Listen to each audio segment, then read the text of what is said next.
Hey everyone, welcome back to our tea chat with Monica here. This is the series that me and Monica will spill the tea and just talk random things and that has something to do with us, I guess, what we are.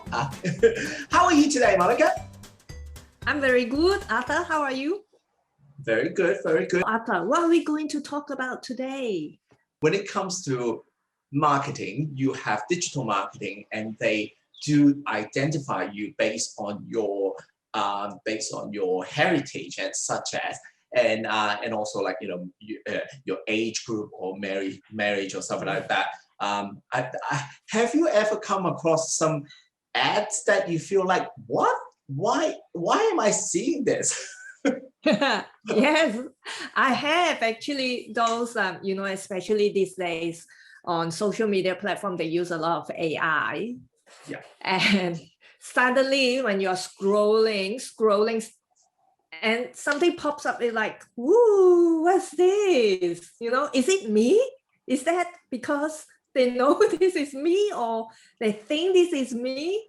So it is a very interesting topic. What actually identifies us, Arthur? It's a little bit like, I think for me, I identify me for myself because I just felt that I would be more comfortable to go with what I want in life instead of what people expected of me. Because in so many ways that it's just way too stressful.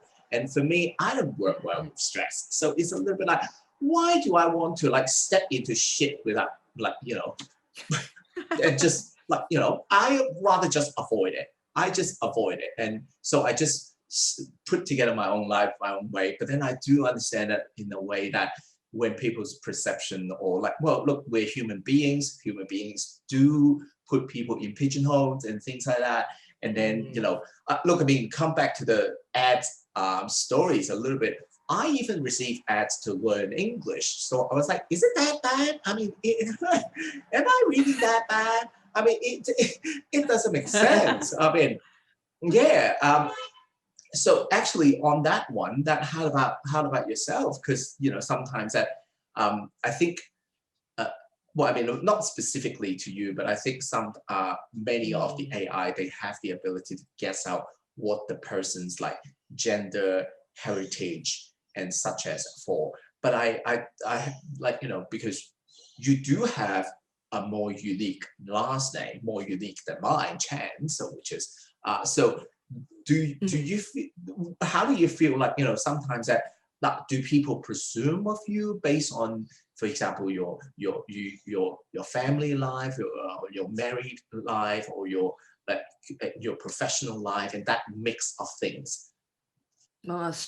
Too much in the mix, too much, Arthur. It's like sometimes I don't even understand why. Well, I understand why they think that way. Many people think differently when they either see me. I have been asked, oh, are you from Hong Kong? Are you from Vietnam? Are you from Thailand? Are you from China? I'm like, okay, so my look is not very unique, I guess. So they are now guessing where I'm from. Even once when I was studying in Canada, a Asian classmate came up to me and said, are you one of those Red Indians, like Native Americans? I'm like, no. What? Yeah. Then she asked me because at that time I have very long curly perm hair. Oh, okay. And then I just came over from Malaysia. My skin tone was a bit darker. And so then he's like, you must be one of those red. I'm like, no, I'm not. Oh, okay. I speak Chinese. Oh, okay. And then in Australia, one of my colleagues told me, oh, you actually look like some of those South Americans. I'm like, oh my God, it's too confusing. The look is too confusing, Arthur. It is actually quite interesting because I know you for quite a bit of time now, but I actually only know that you are Malaysian Chinese today. Because the funny thing is, I think that's why we get along, because for me, I don't really care what the heritage of the person is. I care about if I get along with the person or not. And Yeah. this is like, I think that's what defines me. Like, I want to look beyond the person of who he or she is, what their thinking is, and like, do we have similar thinkings? Like, do we connect well, or do we have like similar professions that we can talk non-stop, or like, similar experience that we connect to. And sometimes it connect you to someone that you never expected in your life. And it's true, because I at the moment that I have a contract to work with an organization that work with migrants in Australia, and most of them that lived in Australia for the first 5 years. And to me, I found that is an opportunity for me to communicate with the clients of this organization, and just let them know that, like, you don't need to ask me where I'm from, because if someone asks me where I'm from, I'll just say I'm from Sydney, because I lived there very much most of my life. And then,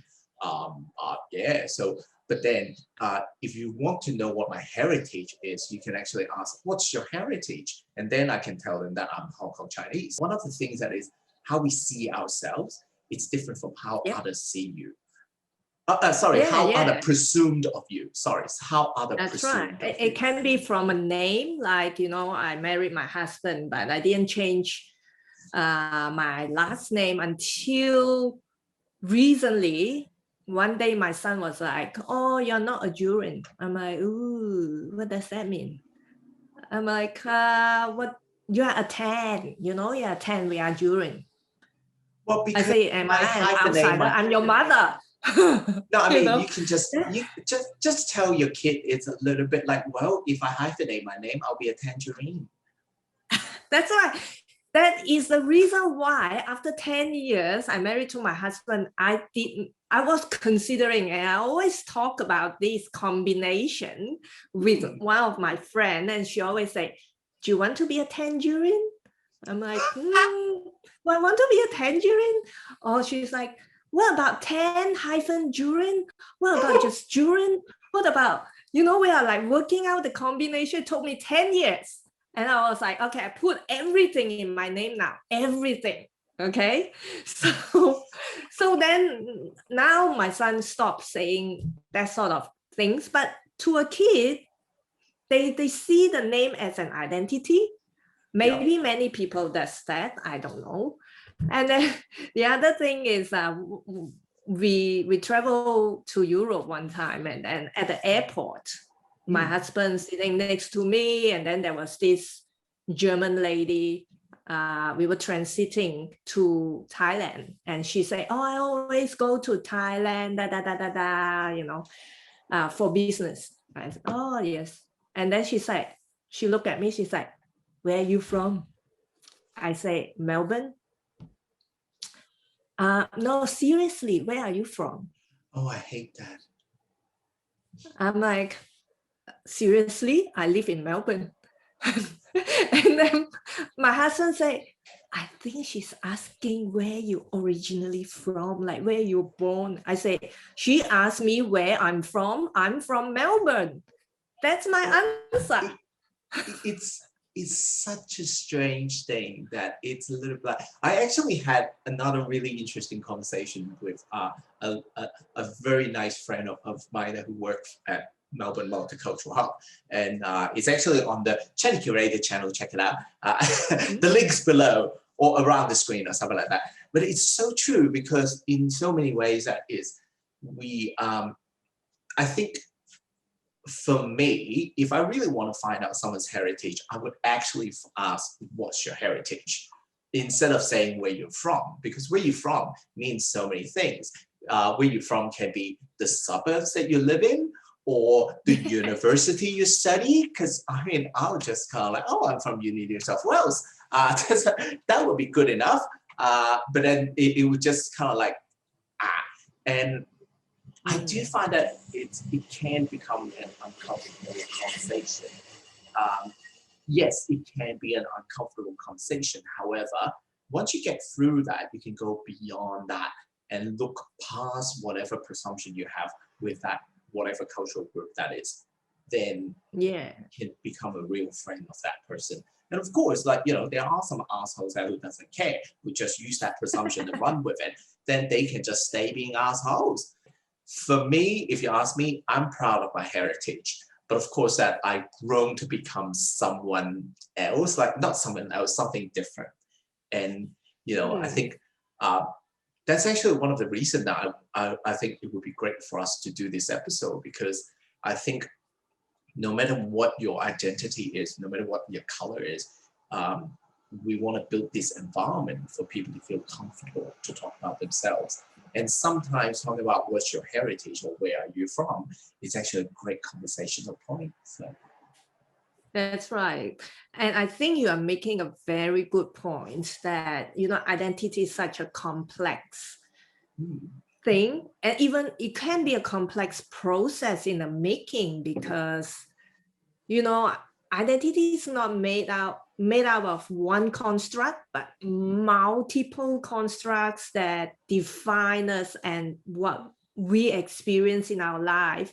There are certain parts of our life perhaps we do not want to associate with, maybe because we grow up and we develop, you know, a different set of values, or because of our experience, we come across different things, then we readjust some of our values and also develop new ones perhaps along the way, and then we collect a set that we wish to be most identified with, right? Like when I was a kid, because I grew up with my mom, I was the only child. I always tell all my friends I'm the only child. Like when you ask me that question, do you have any siblings? I say I'm the only child. And then when I grew up older and I start saying, yeah, I'm the only child. But you know, I have 3 half sisters. My friends say, you're not the only child then. I'm like, but I have been living as an only child. You know, you grew up as an only child. You grew up as an only child. That's That's your right. experience. So then, of course, directly I'll say I'm an only child, and then I justify that I have other siblings, and my friends go, no, that's not. So you can see, to them, they see a different set of things. To me, my experience is different. So identity, I think it can be a conversation, you know, if people don't get it the first time, it's okay. You to just elaborate and say, you know, it's because of this. That's why I am who I am. And they will understand. Yeah, I think you grew up as a single child, and then you grew out of it, having the new sisters joining you. And I think it's a good thing, because you got the best of both worlds. I think you know what I mean. I think, look, I turn everything into an advantage. Like, you know, it's just I'll put sprinkle and shit to make it sound good. So it's a little it's part of marketing. Like you said earlier, that we grow the way that our surrounding, our family, our parents or something like that, they gave us something to begin with. But of course, at any point in time, we will grow out of it. Like, you know, I don't know about you, I felt that in my 20s to mid 20s, that's when I diverged from the identity that I was expecting of very quickly, very fast. But of course, to me, I would never deny my past, and I would never deny my heritage, and I'm actually proud of it, and I'm proud of having all of those things to construct the person that I am today. But I think, so that's why I think it would be a really good opportunity for people, like, for example, people that are the organization where I'm working, that the people, the clients there, or the new migrants, to learn this kind of communication, because, you know, I mean, we all have expected of something, and wherever our past might influence us. So I would imagine that these new migrants, their past experience might influence the way they are. But look, I mean, it's all about being open, you know. That's right. Being open and also being to acknowledge that our identity can change over time. Yes. And to embrace it. You know, Yes. sometimes like what you have just said, people expect you to assume certain identity. Your family members do, your friends do, the people that you work with do, but that's fine. But we also need to communicate as we grow and adopt different roles and, you know, adopt different identities perhaps in our life, because we play many different roles, right? It could be challenging to just manage one identity. It sounds like crazy, like we have split personality, but it's not. We can have multiple identities at the same time, and just be open and talk about it and acknowledge it with people around us and say, yeah, that's who I am. Just to elaborate what you say, I don't think identity should be a block. It should be a web.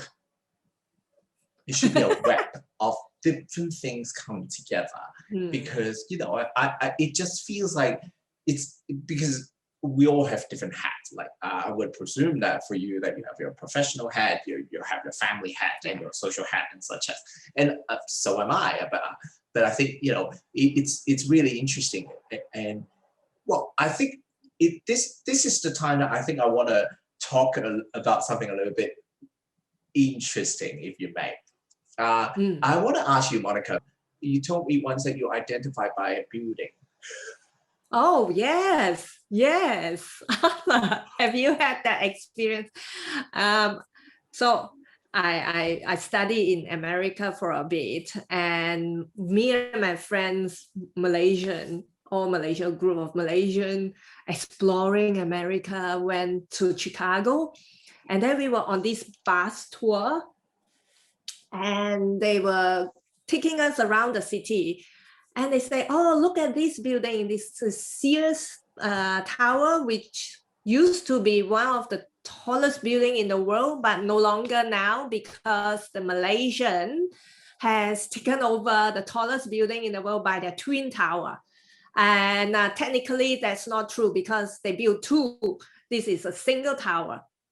And before that, no one knows about Malaysia. Nobody cares about Malaysians. And we say, oh, we are from Malaysia. And they go, oh, are you? Oh, wow. And then, you know, back to the uni, we are trying to get our credits for foreign language. Okay. That was the most confusing time, Arthur, because we learned Mandarin in school. We also learned Bahasa, which is the national language of Malaysia. And we learn English, right? So definitely English is our foreign language. And we wanted to get credit. So me and my friend went to the Mandarin school department. And we talked to the teacher and say, oh, can we please get credit for Mandarin? And she looked at us like, aren't you Chinese? It's not your mother tongue, because you can't claim credits for foreign language if the language is your mother tongue. Okay, we said no, we're Malaysian, okay. Well, yeah. So Mandarin is not our mother tongue. By that time, if I was you, by that time I was like, bitch, I'm Malaysian. And then she's like, okay, then take this proficiency test. It was so hard. And so I told my friend, maybe we go and try Bahasa. How's that? So we went to the Bahasa department and say, can we claim credits for like use Bahasa as a foreign language? And she's like, show me your passport. You're Malaysian. No, we are Chinese. We have Chinese heritage. Bahasa is not our mother tongue. Oh, really? So you can see how confusing it is. You can be defined by a building. People who don't know much about Malaysia, they go, oh, you're from Malaysia. They only remember that building, okay? Then you can be defined by language. whether a language is your mother tongue. You can see how, like you say, identity is not a block. But to some people who have limited knowledge, it's a block, it's a building, it's a language, it's the way you dress like in a costume. And that's it. That is disturbingly right. It's true, because it's like, it is so weird, because I didn't know how complex it was until you explain what you, but trust me, I'm gonna rewatch this a few times to really just get a hang on it. And it must be frustrating. And I think this actually draws our attention to working with community of recent migrants. We shouldn't put our clipper on and say, oh, are you from this country? And we assume they are all like, behaving certain way. Yeah. It's not true. We cannot do that to people, Well, also, like, let's put it this way, that usually, like, I swear a lot more than other people that share similar heritage than I am, but so, I can't help it. It's a personality thing. It has nothing to do with my Chinese heritage. Fuck you. And I think for me, that this is the interesting thing, because for me, that my experience on that side kind of come with my dating life. So, I mean, I'm not so fortunate to have a husband and a child just yet. You never know. But it's so interesting that because some of the things that is, when people have an expectation or perception of someone's heritage, for example, Asian heritage, when it comes to dating, especially these days with the dating apps and such as that, I do find it very uncomfortable when sometimes race being fetishized. Like, it's the one step worse than perception. Like, I don't think perception is a bad thing. Perception is something that can be changed. But if someone fetishizes someone just because they're Asian or something like that, it just feel like, no thank you, no thank you.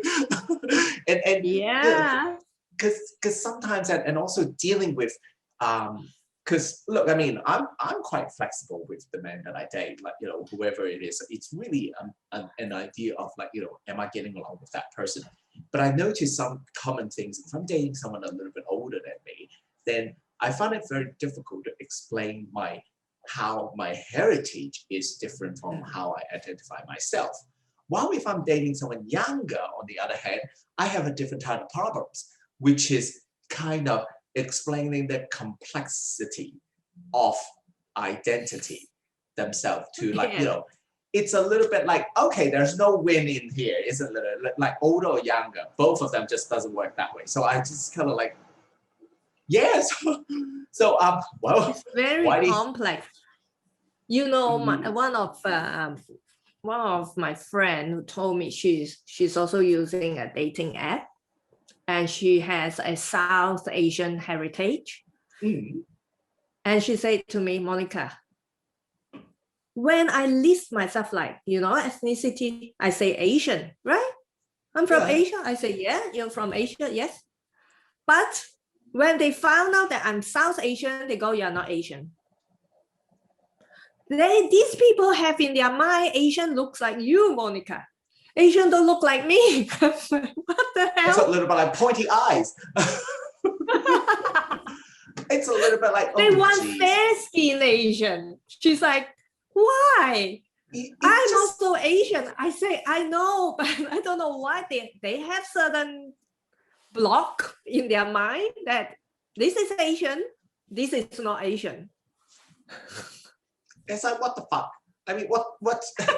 It's a little bit of what's wrong with people. It's a little bit like, well, I mean, we don't have 5 hours to go over what's wrong with people these days.